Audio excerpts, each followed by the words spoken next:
Loving, loving Sairam, Dr. Dhurjati Mudigunda, the Sri Satya Sai Global Council Trinidad and Tobago lovingly welcomes you to the program, the series, Awake, Unite and Inspire.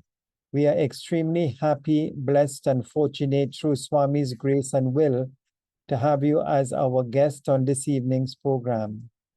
So, Dr. Dhurjati, please, in our last interaction and interview, you shared beautiful, inspiring experiences with Swami that was really moving and touching. Can you share a couple of more wonderful Sai experiences that you have had with Mother Sai? Absolutely. First of all, Sairam to you, Brother Fayaz, and Sairam to brothers and sisters of Trinidad and Tobago. You were all very dear to my heart. As we spoke last time, I had a great, wonderful opportunity to be amongst Sai family there a few years ago.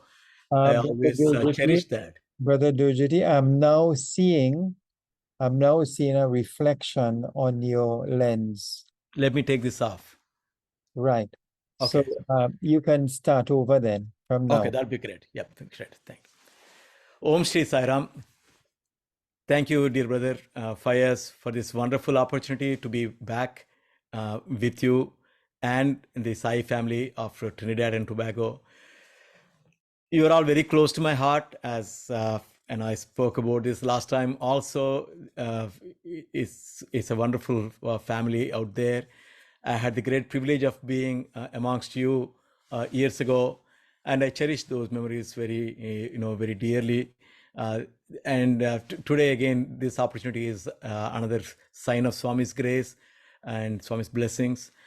And it's always wonderful to recollect some of the experiences that we were directly part of. In other cases, we were very close to have witnessed some of those instances. When Brother Fayaz called me, I thought this is a wonderful opportunity for me to go back again and recollect, additional, experiences of some of them are from my family members. One of them is from my own self. So I thought I'll pick two of those incidents and then narrate today. The first one is actually, both of them happened when I was studying in Swami's institutions in 80s. Both of them happened while I was at Prashant Nilayam. The first one is really it's a fantastic miracle, but with Bhagavan, there's so many fantastic miracles that we can't even keep track of all these wonderful miracles that Bhagavan has performed, not as something to show to the world that he is capable, but out of his immense love that he actually takes control of the nature to be able to help you in situations. So one such incident, this is well documented too, and this happened with a roommate of ours in 1985.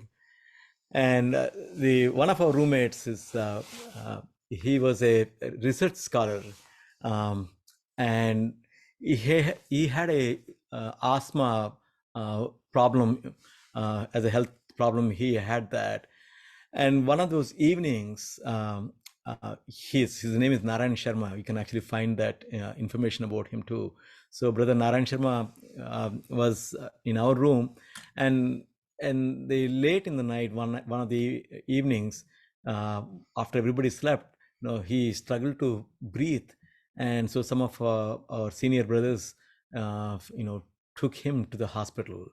His body was turning blue, and he was not able to breathe, and he's having an asthma attack.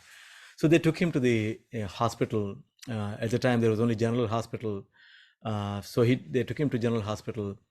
And when he gets admitted in the hospital that night, the doctor there checks the pulse, checks the breathing, and then she comes back and says, "Sorry, he's not breathing. There's no pulse. He's not alive. He passed away." And then the warden at the time, he gets this news, And just before 6 in the morning, him and the doctor at the time, Dr. Chari, uh, they talk, and then Dr. Chari goes and tells Swami, and then Swami says, no, nothing can happen to him, he is fine. That's what Swami says. Then he creates vibhuti, and then he gives to Dr. Chari and tells him, go apply on the chest of Narayan Sharma, and then put some heart pack, like on his back. And he goes there, but really the patient was not breathing, there was no pulse. They still do that, and then there was no movement again. And so they said, well, we got to go tell Swami that he passed away. So the warden goes back to the mandir to let to tell Bhagwan, and then also pray. And so warden tells Swami is not breathing, there's no pulse. Then Swami says, no, nothing can happen to him, he's fine. Then Swami says, Swami gives him a thermos flask filled with coffee, and he says, go give it to Narayan Sharma. So the warden takes that flask and then goes back to the hospital. And then the doctor is puzzled, why the warden is bringing a flask. And then she asks, for whom are you bringing this for? And he says, well, Swami gave this to be given to Narayan Sharma. And both of them kind of, were confused, because they know he can't drink. There's no movement in his body. And in fact, they have a white cloth that was covering him at the time. And as I said, his body was blue. There was no pulse, there was no breathing, there was no heartbeat. And the moment they take this flask into the room, they see a slight motion in his toes under the blanket. And then they get close, and then the doctor checks, and he slowly starts breathing. Then then the doctor talks to him and says, boy, Swami sent you coffee. And he still is not up, but these signs have started to come back. Then and then actually after some time, Swami also comes to the hospital, and he says, who is dead? Somebody said, somebody is dead here. And then the doctor says, Swami, this boy was not alive before some time. And he said, but he's alive. Swami says that, and they say, Swami, it's your wonderful grace that has brought him back. And Swami actually, there are a lot of our students who are waiting in the hospital at the time, senior boys. So Swami goes and tells the warden to tell them that he's okay, he'll recover fully. And then Swami creates a chocolate, and then when he goes back, he creates some medicines to be, for Narayan Sharma to take for a few days, and he gives very detailed instruction on when he should take. So Bhagwan, while we were in Prashant Nilayam, he showed that he takes care of us all the time, and it's not like, it only happens when you pray to him. He takes care of us regardless of our prayer, really. Many times the prayer is really for our satisfaction. But I say that, but at the same time, there is such a sweetness in being able to feel the presence of Swami all through in our lives. There is an enormous confidence that we gain when we actually are in touch with him all the time. And when we do that, the mother that Swami is, as a mother, he is happy.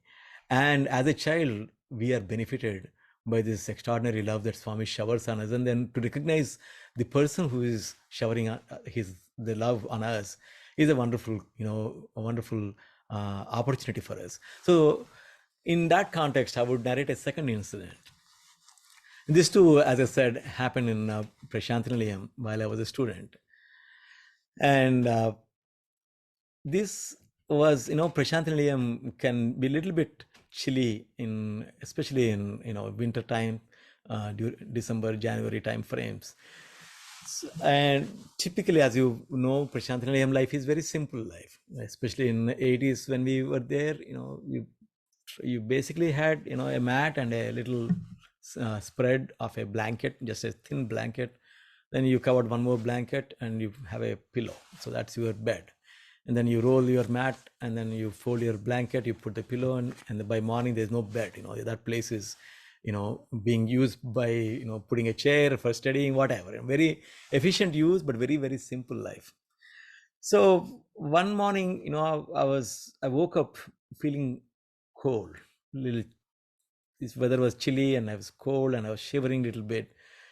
And it was even before Suprabhatam time. So I go back to sleep, just, just, pull the blanket again, and then, kind of try to, just go back to sleep. Being young, at the time it helped because you can sleep for, you can sleep deep and you can sleep for long times.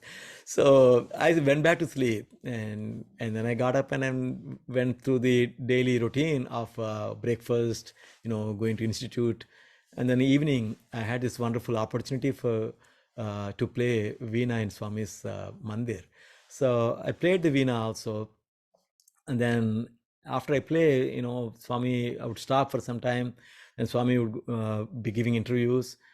Then Swami came out, and then he called for, blankets to be brought.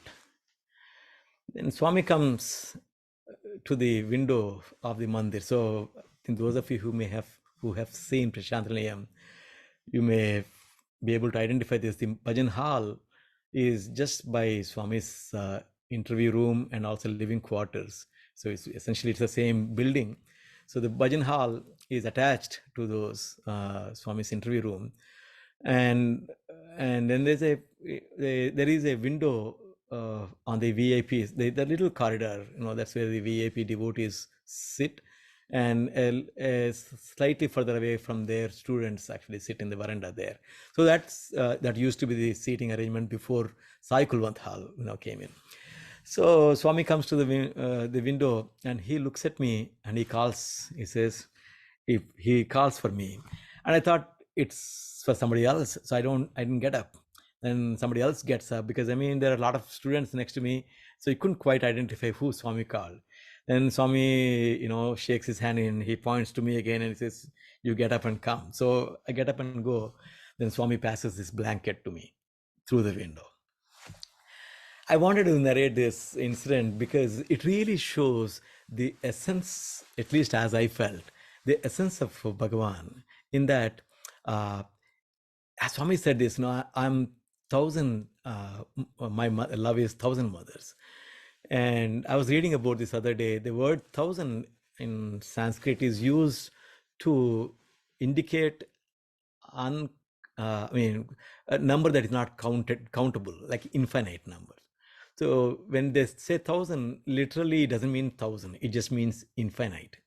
So that's why you see Sahasra Shirsha Purushaha in Purusha Suktam and other places where they use the word Sahasra, which is 1,000.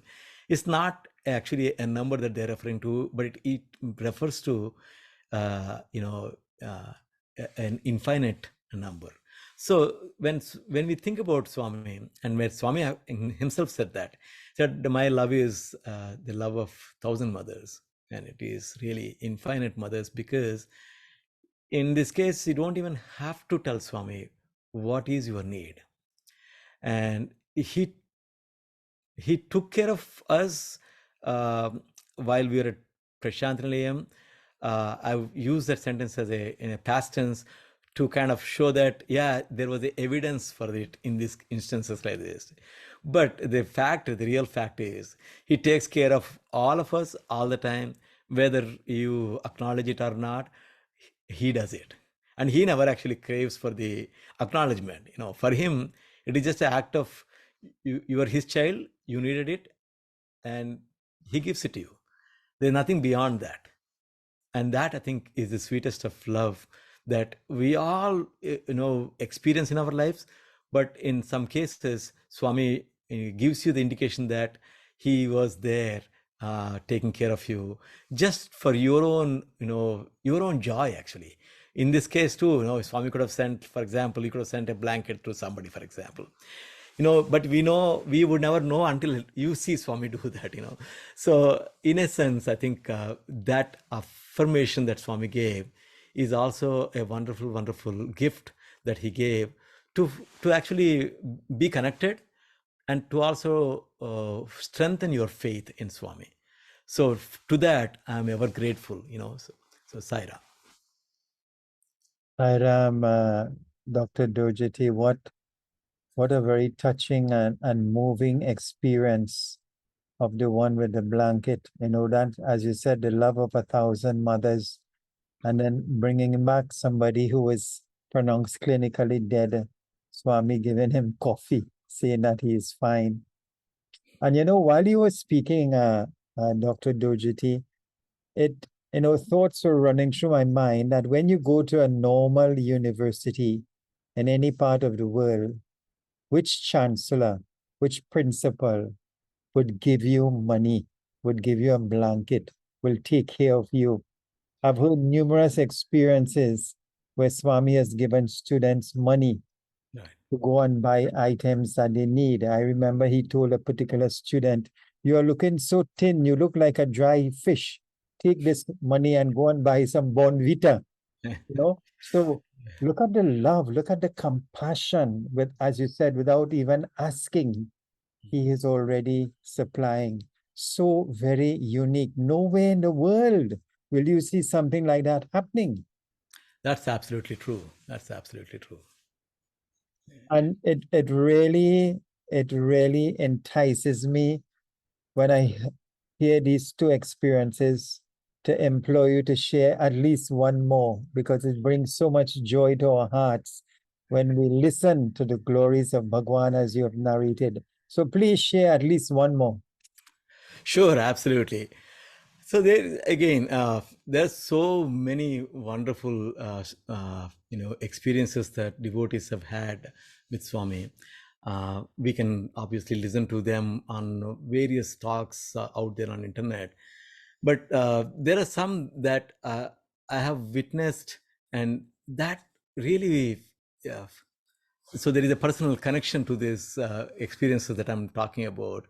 So there is one more incident that I can remember, I'm reminded of at this time. Is one time, Swami called us for an interview along with a group of devotees, and I was part of the interview group. Few of the students and I was included in that group. Along with that, there was few devotees, and the when Swami calls for the interview room, the outside interview room, Swami asks for general questions, any spiritual doubts that people may have. Swami engages or implores us to actually take that path of going down the spiritual path to ask those questions. See, it is also important. See, the amount of the amount of importance Swami gave to learning spiritual science, for the lack of better word here. The science may not be the right term there, but spirituality is unbelievable too, because Swami actually talks in so many discourses, so many profound philosophies, the truths from various religions. He brings in, he expounds on so many theories that it would be very hard for us to even learn. So in the interview room, Swami would ask people to talk about what are your questions. Is there something in your mind that you would like to find out? And he is the source of all the answers. So Swami is there to give that answer. So he asks, what are, does anybody have questions? So one person, he asked Swami, why do they say that man proposes and God disposes? And we have heard this sentence in the past. No, man proposes and God disposes. It's almost, and then Swami actually almost cut the question before even the question was finished. He said, "You mean to say God is enemy of man?" He said, "No, no, no. God wants man to have everything, but man does not know what is right for him." And in many cases, even though Swami takes the blame that he has not fulfilled your wish, but in every case, not many cases, in every case, it is the wrong thing that we ask for generally. We ask for something that is not good for us. On a short term, it might feel like, but Swami takes care of our long term, not just long term, but long term spiritual progress.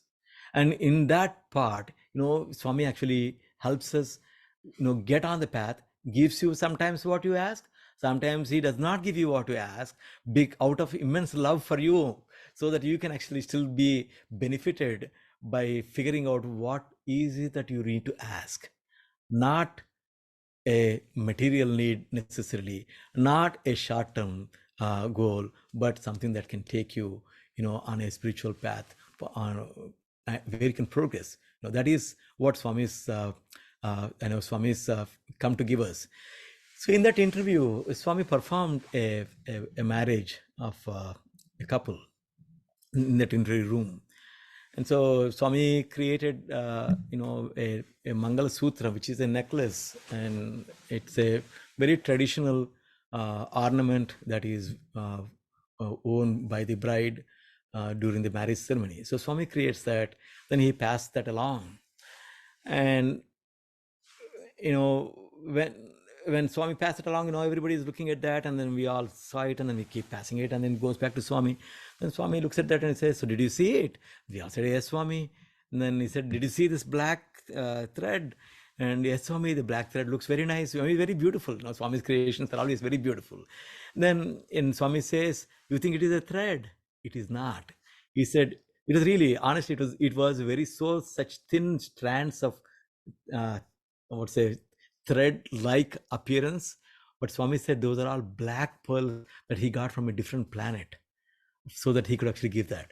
You see, staying with Swami and seeing something like that is just mind-blowing. You can think about, you sit in his presence, he is bringing materials from different planets we can't even comprehend.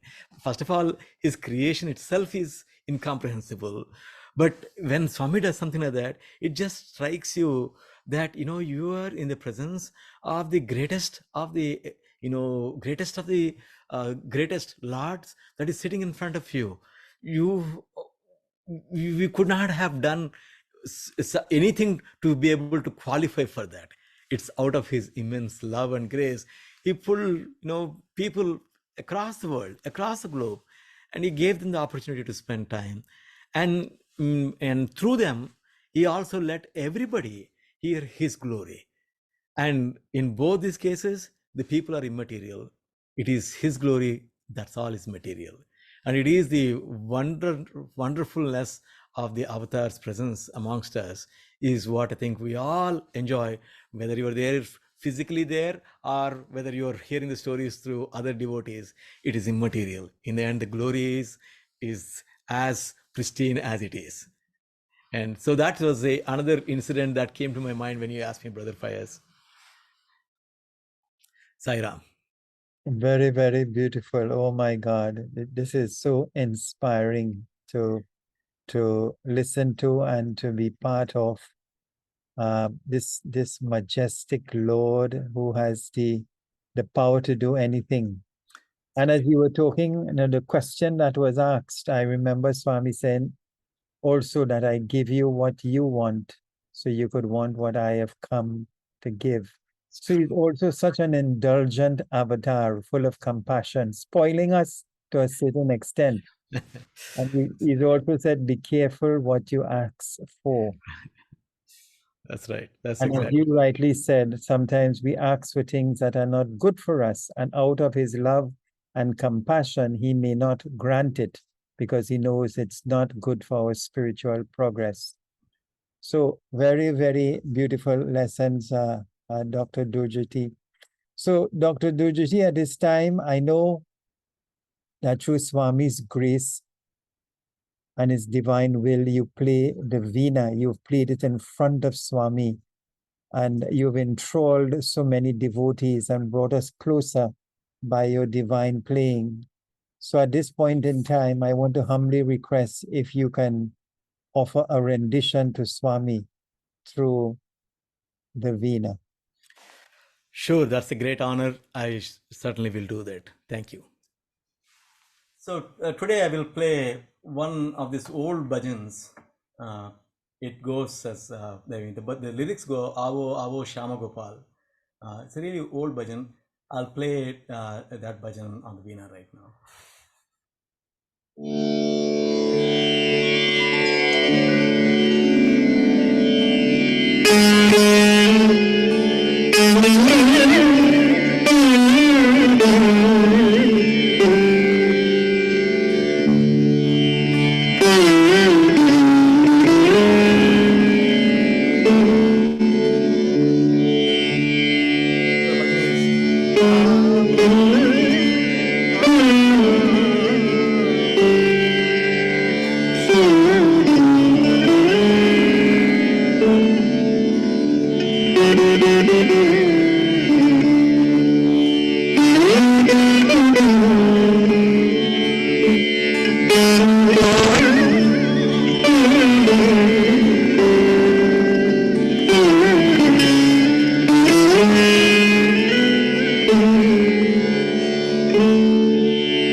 Absolutely blissful, soulful, and inspiring, Dr. Dhurjati.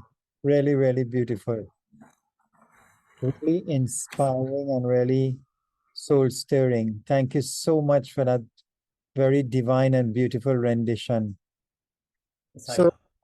Dr. Dhurjati, you attended the Sri Satya Sai Global Council pilgrimage in July this year.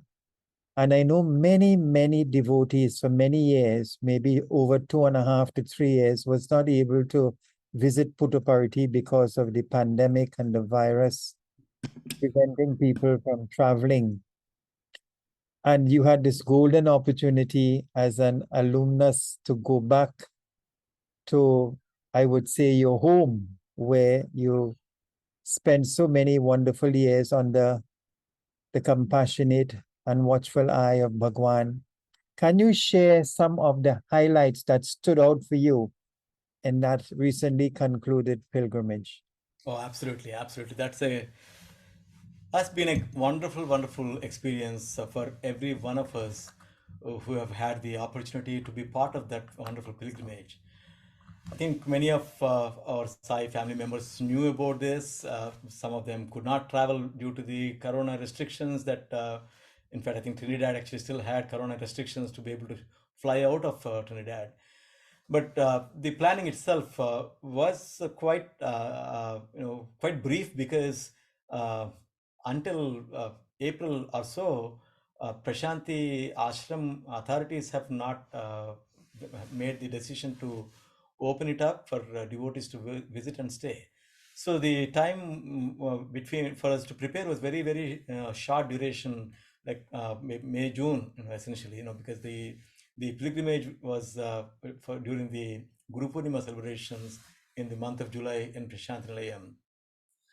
And the pilgrimage was titled under the theme of pathway to Prashanti, appropriately so. All the devotees that have actually committed to be in this organization that is that is linked to Prashanthalayam. This is a wonderful opportunity that we all had to be able to go back to our Swami's Sannidhi, to experience his divine love, and to also to be able to partake the daily routine, the daily spiritual routine that we all actually crave for, and without any material distractions. I think that gave a wonderful opportunity. Uh, there was multiple streams of work. So many devotees have helped pull this together. There, as you can imagine, I'm sure you have done it in the past. There are so many tactical details that had to be taken care. So many devotees that came in and worked hard, worked together to make it a wonderful experience for everybody who participated in that. There was a medical camp. Brother Akshay, whenever he speaks to you all, I think he can talk about the overall the zonal program too. It was a zonal event, and there was a medical camp that that was conducted during the pilgrimage also. So there were volunteers who were helping out there. And for some of others, we have had the opportunity to partake in the darshans, morning suprabhatam, Vedam darshan, and then the bhajans, and then the darshanam of the Mahasanidhi every day, both morning and evening. And then in the evenings, we have had eminent personalities come and talk to our group. We have had Brother Nimesh Pandya, who came to speak to us, and Brother Ratnakar, he came and spoke to us, and also other trustees, Sri Naganand spoke to us. So there was a variety of elders in Swami's organization who came and kind of interacted with us. And and children, they had a very a separate stream of activities. There was a bus that Brother Balu Karanam, our national president at USA, he took charge of some of these activities, and they've made a wonderful experience for children to go around Prashant Nilayam, to see, the Chaitanya Jyoti Museum, the Swami's birthplace, various places in Prashant Nilayam. So it was a wonderful experience. And to top all this, we were given an opportunity to put together a musical offering for Swami on the evening of 15th, July 15th. We were given an opportunity. And so many young adults, actually, young adults led a lot of these activities for us. Great talent, in fact, a great inspiration. A lot of young adults are great inspiration to all of us, actually. Their commitment, their talent, and their faith in Bhagwan. And Swami also reciprocates, to their faith. So it is wonderful to see this great, event with everybody just contented, filled with joy.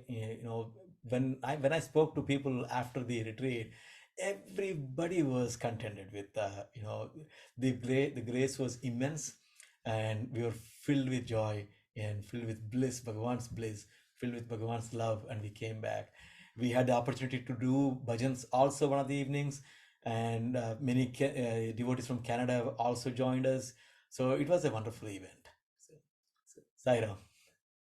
Thank you very much for sharing, Dr. Dhurjati. And I remember Swami always telling his students that you all must come back to Prashanti Nilayam. And I know the students normally would gather once a year around New Year's, month of January, and you all will conduct programs. Can you share a little bit of that experience over the years that you've been involved based on Swami's request? Yeah, so that really is, Swami has blessed us with an opportunity to get together at his lotus feet every year during the January 1st. Swami used to bless us with an opportunity to perform music program in his presence, and he spoke to students as a group many times, and he answered questions. See, the there is an immense power. Puttaparthi is the immense powerhouse. So when Swami instructs us to visit Puttaparthi in the past, he said, "No, come back, get your batteries charged, and then go back to wherever you need to go, and then do Swami's work, and then come back again." This is something that Swami asked everybody, students and devotees too. Swami, Prashantilayam is a Shakti Kshetra. It is the powerhouse. So you go there, so not for Swami's sake. You actually go for our own sake. We go there so that we can fill ourselves with the energy of Bhagwan, the love of Bhagwan, so we can continue to progress in the path that Swami wants us to progress. So this is a part of the so-called prescription, I would say, that Swami gave to all of us. The bhavarogam that we are all suffering through, Swami says, this is part of that. You do spiritual sadhana, but you should visit Prashanti whenever you're able to, especially on a regular basis. And in case of students, Swami did, permit us to gather at his lotus feet every year. And every year, Swami, blessed us. So just telling you that, it just tells you that, he encouraged that activity.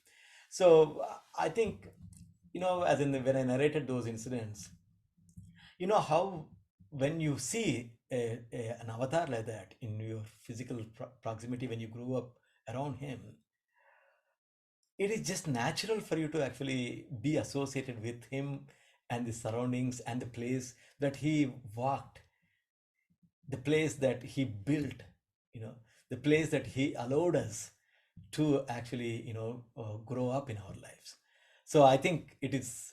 I say it very humbly, but I mean it's a great opportunity that Swami gives each of us to be able to go there and to to actually be in that physical presence of Prashantalayam. Every sand grain there, Swami walked actually. Swami walked so much because, as you know, Swami used to give darshan where he used to walk in the sands there. So I think it's just too grand. We will fail to talk the grandeur of Prashant Nilayam and the importance of being in Prashant Nilayam. Both. Saira. Thank you very much for sharing that, brother. And there's a saying that devotees, when Swami draws them to him, he says, I hook you, and then I begin to cook you. And then a devotee added on, I begin to barbecue you. So it seems that Swami draws us into his fold um, with his love, his compassion, with interviews, etc. But then the true purpose, the core message comes to life when he begins to really work on our ego to bring about personal transformation. And sometimes, devotees feel that when they come, they meet him, they get an interview, that everything should be easy sailing and honky dory, and their lives should be full of bliss and happiness. But sometimes with devotees, the opposite happens. A lot of challenges begin to happen in their life to, as Swami says, these challenges bring out the divinity in you, and you must not look upon them as challenges, but as opportunities to grow, to pass a test, to move on. So I know almost every spiritual aspirant, every devotee would have gone through challenges. But from your perspective as a Sai student over the years, how have you viewed challenges in your life? How have you used them to become closer to Swami within? That's such a wonderful narration that you talked about how Swami, how Swami actually throws challenges at devotees. Uh, I was listening to one of these Samarpan talks by Brother Ruchir Desai, uh, who passed away last most recently, but wonderful senior of ours. Is Samarpan talk. He talks about how Swami, when you become Swami's devotee, it is not that Swami is going to give you a problem-free life, but it is that he'll give you the strength to be able to go through any problem in life. So the reason there are problems in life is because Swami wants us to grow from those challenges. The challenge is an opportunity for us to grow in the path that he has laid for us. So we cannot, that the question of saying, oh, why am I getting a challenge, is actually meaningless when you are in a spiritual path. It is the way to grow in life. So as a student or as a devotee, we're all same in the end. We're all devotees of Swami only. So as a devotee of Bhagavan, what what I realize is, going through challenges, you have to get the lesson out of that. For example, if you're going through a lot of trouble, let's say at work, there is a message for us. Until we learn the message, that incident keeps repeating, and in a different form. But then we come back to us, why are these things happening to me? What did I do wrong? Why am I mean, we want to try to see if, maybe it's almost like we like to feel like victims there, but really we are actually a student, never a victim there. We are a student and we are not getting the lesson, so Bhagavan keeps giving us that same lesson again. So until you learn that, when you learn that, he will actually take you to the next class. And this is how I see it. And the only way you can become immune to problems is when you really hand the problems off to Swami. And this is we talked about it last time also a little bit, but the abilities to surrender yourself to Bhagavan is what makes the problems smaller and smaller for you, where you don't start feeling them. And I think we talked about this, which Swami talks about the train. I narrated this last time, but I think it's important to go back and recollect that, it is the train that carries the luggage. You don't put it on your head. It's easy to say that, but only by practice you get to really take the luggage off your head and leave it on the train. So, what I mean, I should probably explain this. So when you get into a train or a bus or a plane, you don't need to carry the luggage on your head. Even though it's your luggage, you can still put it on a compartment up above your seat, and the plane will carry. Whether you put it on your head or in a compartment above you, it is the plane that carries, or it's the train that carries the luggage anyway. So Swami says, when you are a devotee, when you say, Swami, I've surrendered to you, give me your problems and then relax. Then watch how the life goes.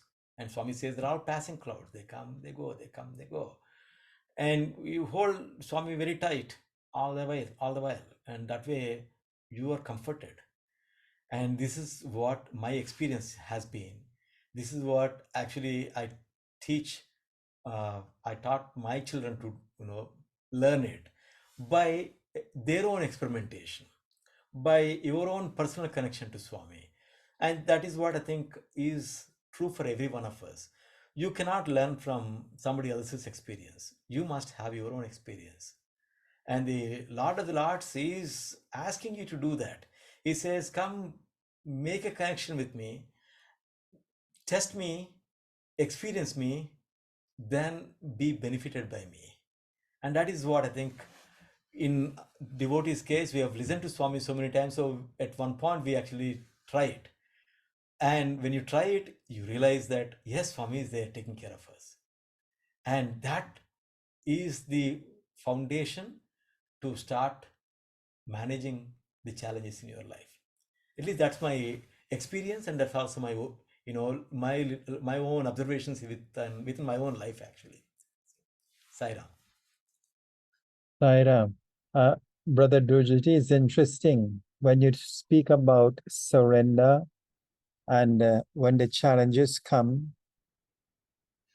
As you said, Swami also gives you the wherewithal, the inner courage, the strength to go through the challenges so that they become opportunities for growth and development. But coming back to really that word called surrender, there are many of us who, when we have a challenge or a problem, we go to the altar, we pray, and we say, Swami, I offer this to you. Lord, you look after it. And then after a while, we take it back. So we don't truly surrender it at his lotus feet and really leave it with him, especially when things start to get a little better in relation to what you've asked for. You begin now to take back ownership of it. And so you take back the surrendering of it from Swami back to yourself, and that causes, again, it causes the devotee, the ego gets involved, that I can now solve it, rather than leaving it at his lotus feet for him to solve it in his own particular way. Can you comment a little bit on this type of vacillation of devotees? No, I think such a beautiful way you explained that. It is true for all of us as we grow to do that. And I'm always reminded of how my experience when I first got onto a roller coaster. And when it starts to drop, and you're putting all your efforts, worried that you might fall, not trusting the restraints and the safety equipment that is holding you throughout. I think when you learn to really, start not fighting the roller coaster and just sitting there and enjoying it, you actually have a blast on the roller coaster. That's what kids do, and then they have a blast. I think that really is I think a parallel to what we typically do with Swami also. I think we say, like what you said, we say, Swami, I surrender, and not exactly know what that word surrender means, because I think that word is such a deep, profound word. It's actually almost scary, because a true surrender really means that you actually achieved perfection on your own and control on your own senses. Only at which point you can actually say that I've surrendered to Swami, because not having control on your senses and saying that we surrender is almost a meaningless sentence because your senses are going everywhere. So it is a continuous process. And as we grow, I'm not saying that we should not go down this path of surrender, but just that we have to realize that we're all students and we're all practitioners. We all do this. If each of us look back in our own lives after an incident and then come back and say, you see, I shouldn't have done that way, I should have really let Swami take care of that, and I should have really, stayed out of this one, and it would have been just fine. And if you learn that from each of those incidents, I think then we actually start progressing. Otherwise, I think we'll continue to do the same thing, and we'll keep, getting frustrated in this path. And I think probably Swami gets frustrated with us too, because he's probably thinking, give it to me, then I can take care of it for you, And then, but because he has given us a little freedom of free will, he won't snatch it from us, Rarely does he do that. At least that's my understanding. So I think they're all linked.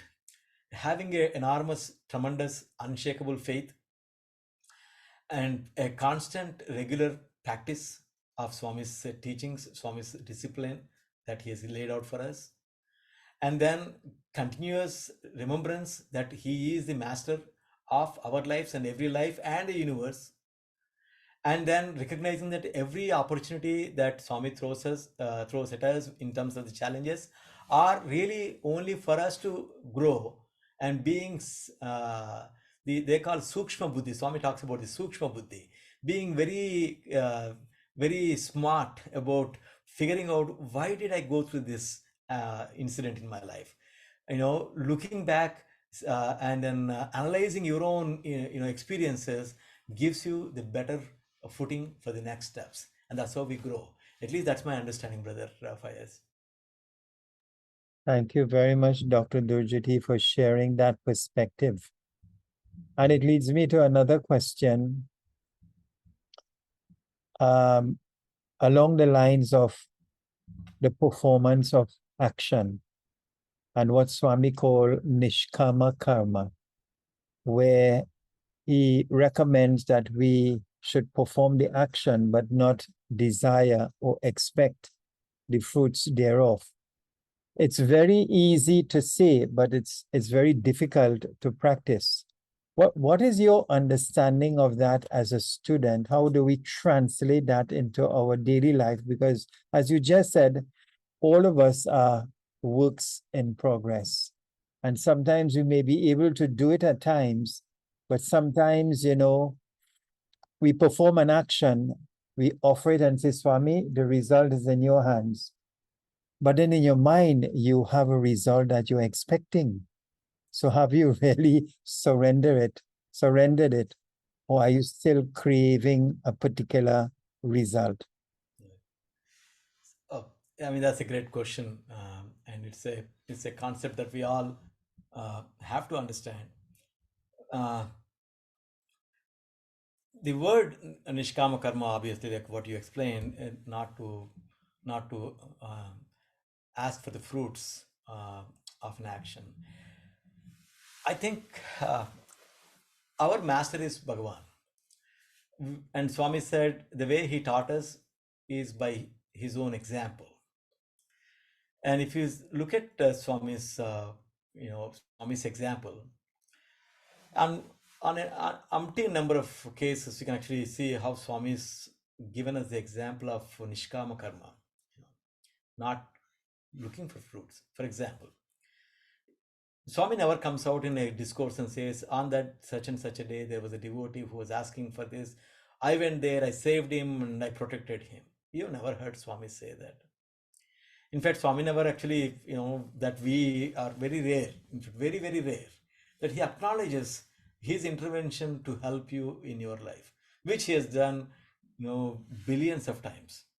Yet, he would never actually talk about that, because it is something that was not an activity it was done to somebody as a favor. It was always that person is my child and I do it. There's never even a separation for Swami as he showed in his example. I'm actually reminded of a wonderful story. I don't know, story is not the right word. The incident that I talked about Brother Ruchir Desai. He talked about it in a Samarpan talk. Very beautiful talk in terms of how Swami showed what is seva, what is service.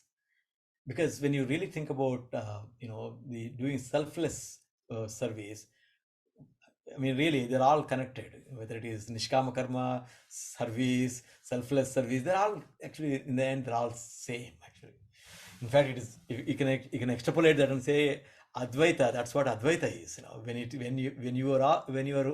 When you see the unity or unifiedness of the everything, there's nothing you're doing to a second unit. So there's really nothing to even ask for. So you can extrapolate that conceptually and understand how Nishkama Karma translates to non-dualism. But in practical terms, like what Brother Fayaz, you asked me, how do you do this in practical ways? And it's not like you put an equation and say, well, for me to do Nishkama Karma, I need to check these boxes off, isn't it? So it is a personality, it's a development of our personality, which ends up doing any activity in that mode. I think Swami gives that example, as I said, Brother Ruchir's talk was fantastic, actually. This incident that happened in Kodaikanal, where there was a Narayan Seva in Sai Shruti hall there. And Swami was there out for about 2-3 hours in the morning. They were doing Narayan Seva, distributing food and then blankets. Kodaikanal, as you all might know, it is a cold place, so Swami is giving blankets. So Narayan Seva was going on, and then after 2-3 hours, Swami comes. Swami is sitting in a chair, and then everything was done by then. And then Swami is walking into the bhajan hall, and then he looks at more blankets there, and then he comes and sits at the chair, and he's asking, are there anybody that didn't get any blankets? And so people run out and then check it out to see, then anybody know if everybody got. And they come back. Then Swami said, did people from outside the gate get? So they go back again, they check, they come back. Then Swami is sitting in the chair, and Swami says, I'm thirsty. And then somebody gives water. Swami said, no, not that thirst. And then Swami walks back into the kitchen. Then he comes back in. Then the driver comes, and then Swami goes along with the driver and then 2 other, senior devotees into the town of Kodaikanal. And meanwhile, everybody is, kind of confused. They're thinking, oh, maybe Swami is upset. Maybe we did something wrong. Swami is not, he looked quite unsatisfied, And then he takes all his blankets, goes into Kodaikanal town, and goes into the nooks and corners of that until he he gives every blanket that was there. So it's a very, very beautiful, incident. Then he comes back and he says, now my thirst is quenched. That's what he says. And you kind of, take this incident to understand what Swami is teaching us in this. Such a beautiful experience. And he's teaching us about when you have a resource, you should have the craving to share it with others. And that is the thirst. That is the thirst of seva. It is not somebody else's thirst that you're quenching. That thirst is yours. By example, Swami showed that, the seva activity has to be something part of your own personality. When you start working on deriving joy by giving, that's when we learn the meaning of the word seva. And once you learn the meaning of seva, that nishkama karma is actually nothing but actual seva. Seva is actually nothing but nishkama karma when done properly. When you don't do it properly, then it just becomes a punyam, an act of merit, which will give you a fruit, but it doesn't really help you in your evolution. That is what I understand, Brother Fayaz. Saira. Oh, what a beautiful example and way to explain that Nishkama Karma. Very, very, very beautiful and thought-provoking, Dr. Dhurjati. And I remember Swami also saying, and I'm just paraphrasing this teaching, where he said, do not for one moment feel that when you are engaged in service, you are serving anyone. He says the most important goal is to ensure that through the Seva, you get reshaped and reformed. And you must thank the person or the circumstance for providing the opportunity for that to happen, to shatter that ego and for the reshaping of ourselves. Beautiful, beautiful. But truly a beautiful example you shared. So, Dr. Dhurjati, one of the most frequently used and a famous saying of Swami is love my uncertainty. It is over the years, many devotees have stated, they have testified that at times it's difficult to understand and to interpret what Swami says. I remember a devotee who was expecting a baby and she wanted a boy, and Baba says, yes, I will give a son. And then a daughter was born, and she came back and quarreled with Swami and said, you did not keep your word. And Swami said, yes, I did. What I meant is that the child will be bright and illuminating the sun. So sometimes it's difficult to interpret his words and its meaning, and sometimes it takes time and a process of inquiry and internal dialogue, and sometimes that takes years before it dawns on us the meaning of what he has to say. But what does that statement mean to you as a Sai student? Love my uncertainty. How do you process that particular statement and translate it in your daily life? Have you had personal experiences along that line? So, I mean, that's a great question again. See, from what I understand from that sentence, the uncertainty is only when we have an expectation about what Swami is got to do for us. When we really don't expect Swami, if you don't have an expectation, or maybe the expectation is not the correct word probably, but if you don't decide what Swami has to do for you, then there's no confusion here. The problem comes when we prescribe what Swami has to do for us, or what Swami has to do in a certain incident.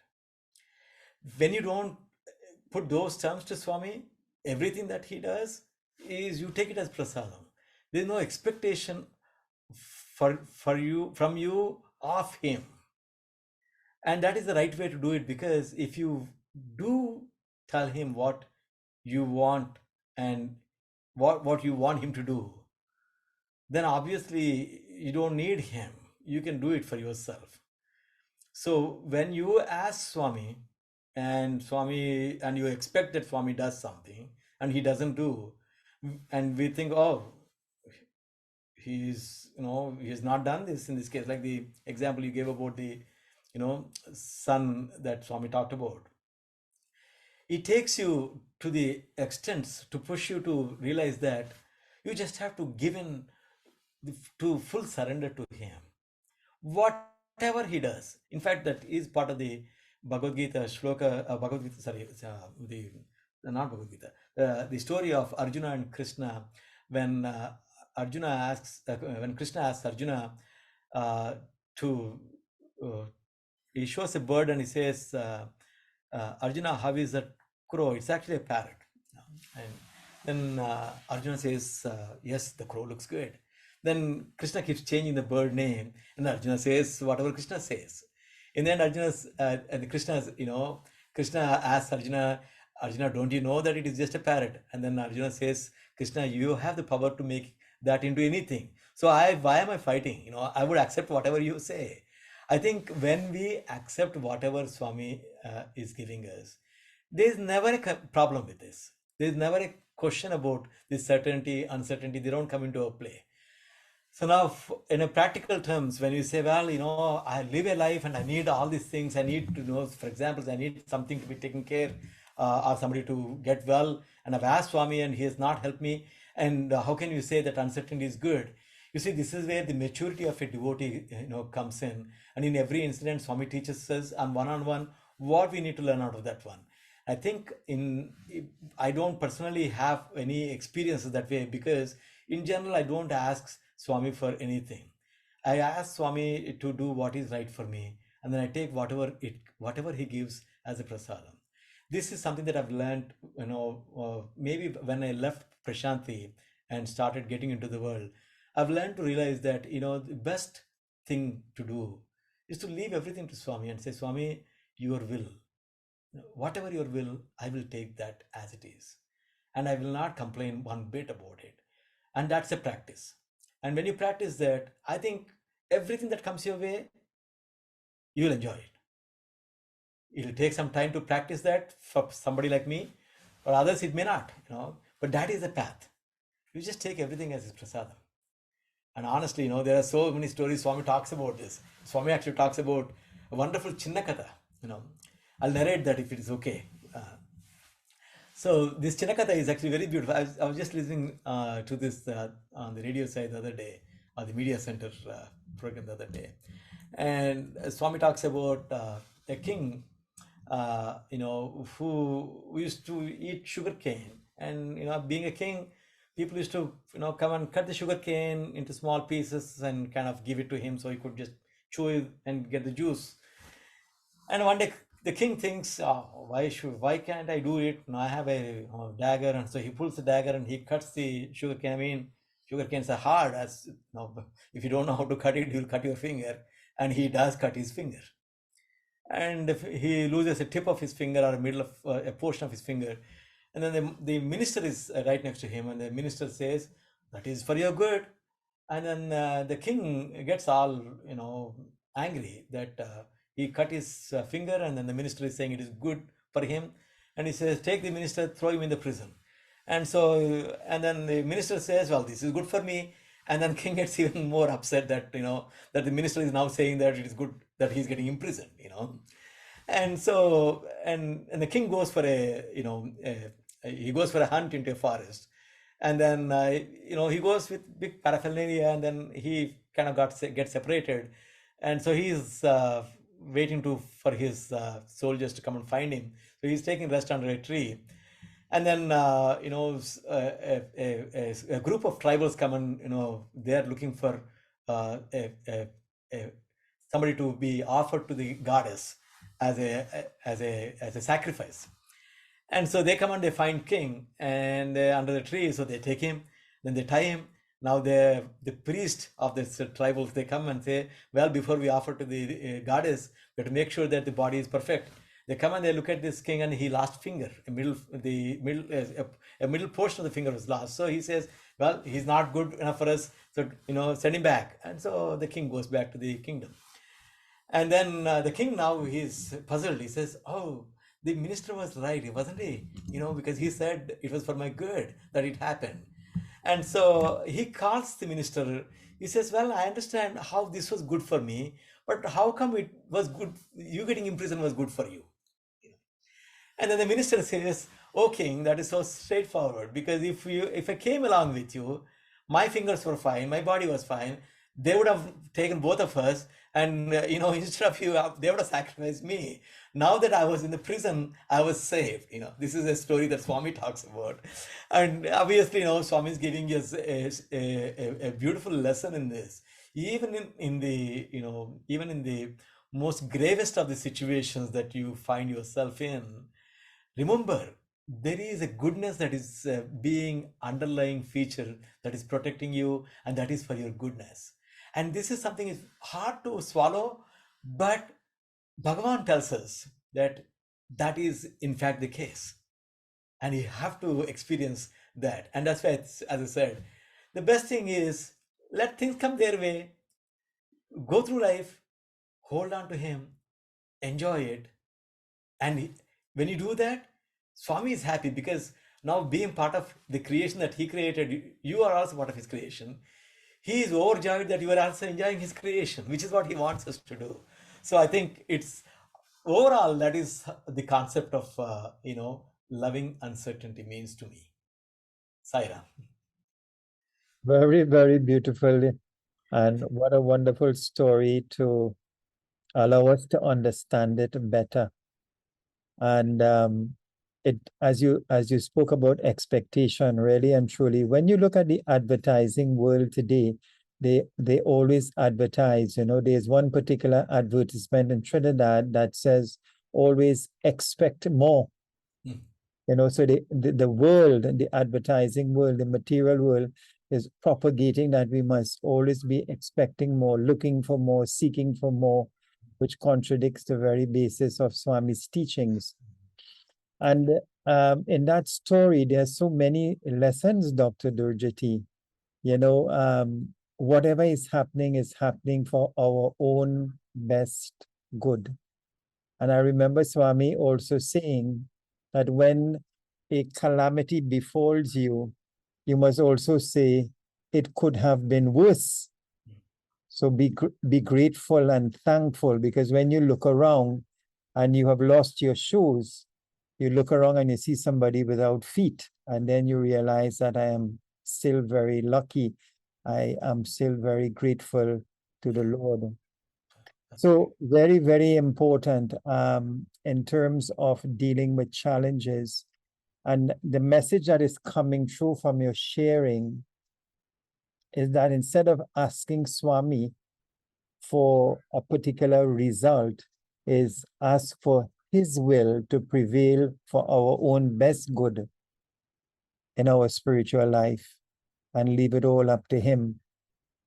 I must say it is not an easy thing to practice, especially when you are going through some turbulent times and rough periods in your life. You want some sort of comfort. You want it to go away.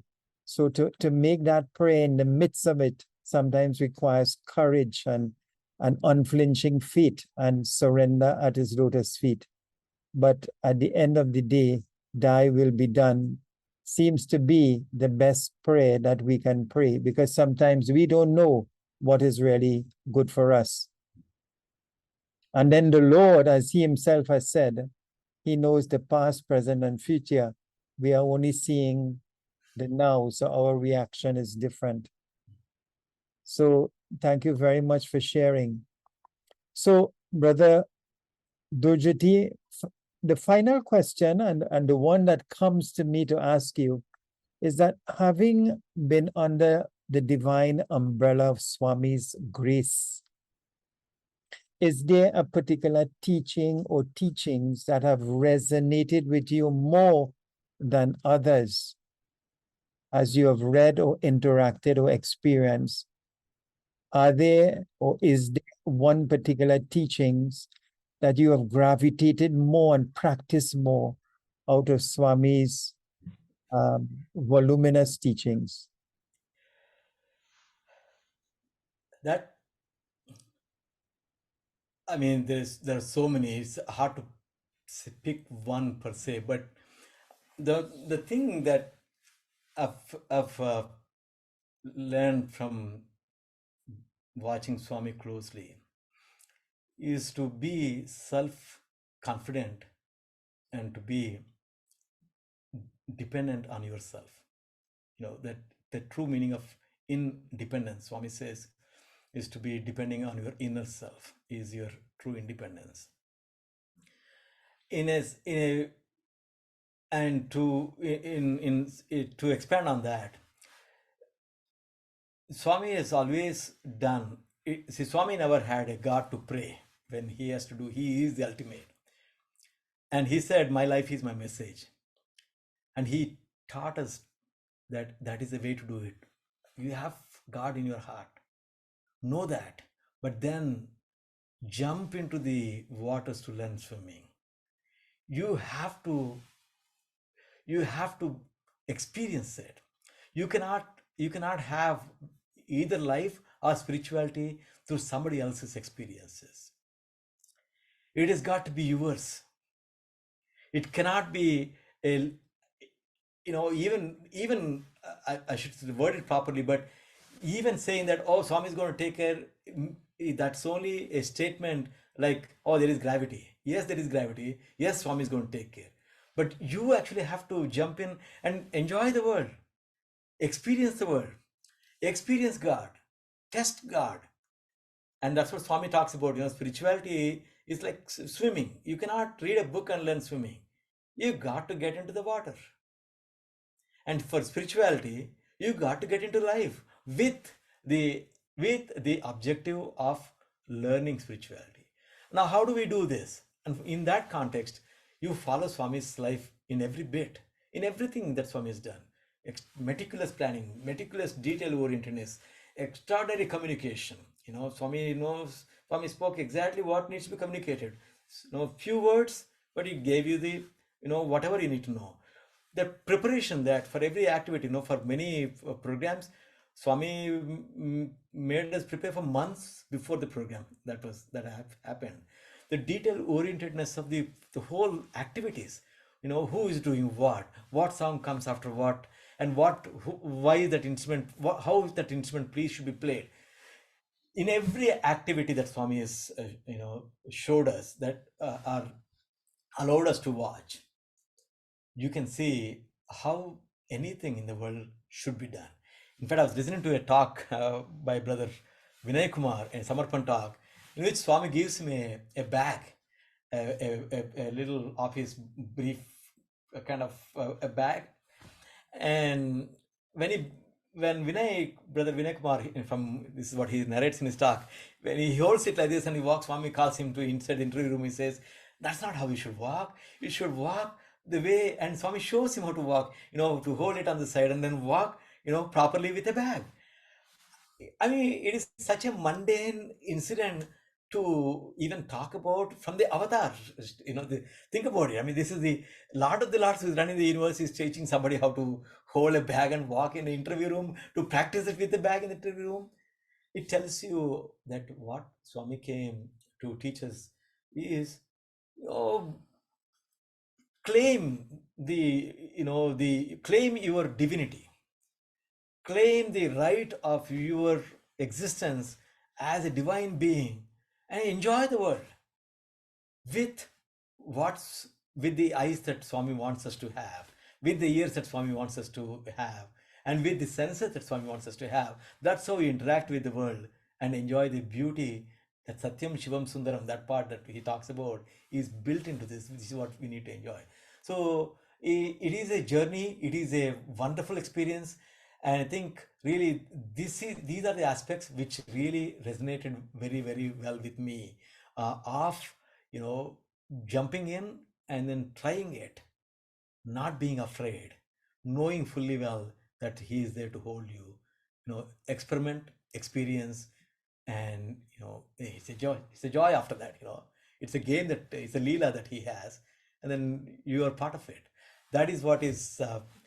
Some of it is philosophical, some of it is what I'm still experiencing, but the concept is that for me. Saira. What a wonderful explanation, and your own personal experience.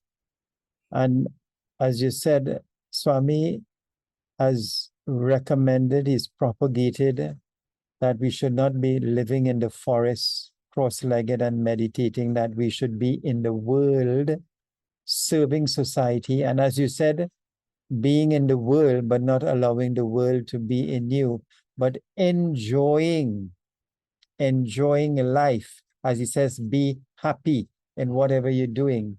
So within that context, and then manifesting your divinity of loving all and serving all and being at peace with yourself, practicing that surrender, living life to the fullest. And as we talked about, being ambitious and making the full use of the opportunities that come your way.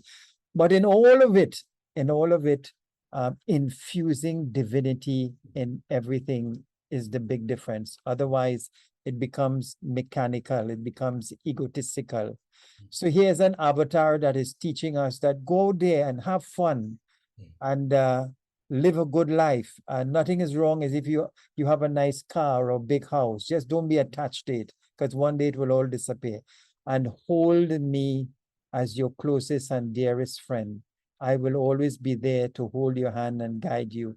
You will make mistakes, but with my grace, you will get up and learn from them and become bigger and better and stronger. So very, very beautifully put, Dr. Dhurjati. So really and truly, it has been a wonderful and inspiring discussion with you. Very thought-provoking, some of the answers you have given. And as we close this particular interview, I want to humbly request you to again bring a fitting end by playing one of your wonderful offerings to Swami on that instrument called the Veena. I sure will. It's a great honor and privilege to have been part of this, discussion with you, Brother Fayez. And you have beautifully articulated. I have so much respect for, the way you can communicate, the the the the simplicity you can bring in to bring in complex, philosophical truths. You have done a wonderful, wonderful job of, being the messenger of Swami to all of us. So you are an inspiration for all of us. So I appreciate you doing this series, and thank you again for this opportunity. And thank you to every one of you, brothers and sisters of Trinidad and Tobago. And then lastly, my grateful pranams at our dearest Bhagavan's lotus feet, Saira. I will play one bhajan. It is Haribol, Haribol, Hari Haribol.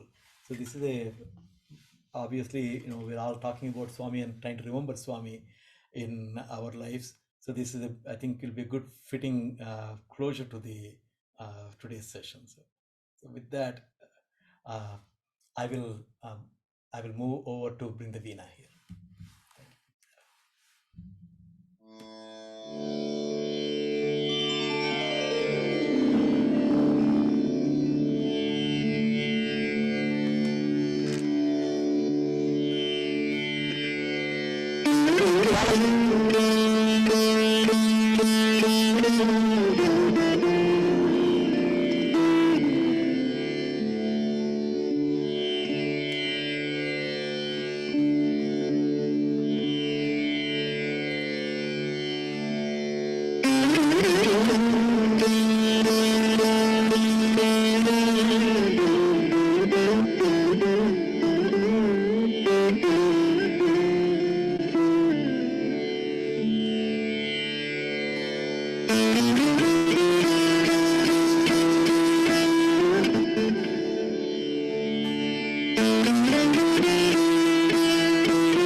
Very, very beautiful and inspiring and soulful rendition, Dr. Dhurjati Monigunda. So, Dr. Dhurjati Monigunda, the Sri Satya Sai Global Council of Trinidad and Tobago, expresses gratitude and appreciation to you for taking the time to share your personal journey and transformation and your perspective on the teachings of Sri Satya Sai Baba. It has been an absolute pleasure. It has been an inspiration and motivation, and at times very thought provoking. May Bhagwan Sri Satya Sai Baba continue to bless and guide you, and may you continue to be a loving instrument as his mission unfolds. Jai Sai Ram. Jai Sai Ram. Thank you.